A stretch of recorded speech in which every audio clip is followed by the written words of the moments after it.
Tiro de meta para o Palmeiras. Ai, Jesus. Meu, o cara tá aqui com essa assim lá, mano. Especial do Campeonato Brasileiro. Retrospectiva destes 8 meses de campeonato. E a festa do campeão. É gol especial ao vivo. Vamos depois do troca de passes. Aqui os dois times com 10. O Valdívia foi expulso do lado do Palmeiras. O Wallace foi expulso do lado do Corinthians. Michael Leite cruza pra vai! Aê, garoto!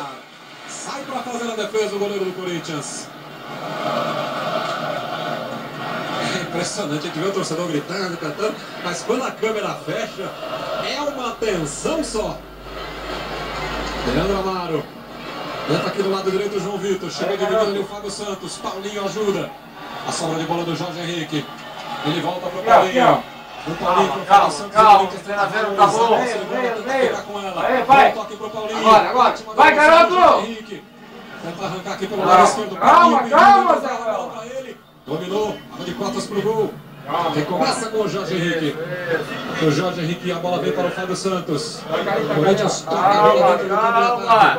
Aí o Jorge Henrique. De novo o Fábio Santos. Atrás. Um balãozinho ali pro Paulinho. Paulinho devolveu pro Fábio Santos. Calma. Olhou lá pro meio da área. Vem cruzamento. Sobe para tirar o Gerley. Chicão chegou ali na entrada da grande área. Aí o João Vitor recua de cabeça pro Deola. Recomeçar o jogo ali atrás. 39.920. Não vai morar, velho? Você fica É mulher? 39 mil. Público pagante, viu? Muito bem. 39 mil. A capacidade atual do Pacaembu é de 40 mil lugares, né? Então praticamente todos eles estão ocupados nesta decisão do campeonato brasileiro aqui no Pacaembu. O Corinthians que tem, entre todos os clubes da primeira divisão, a maior média de público em casa.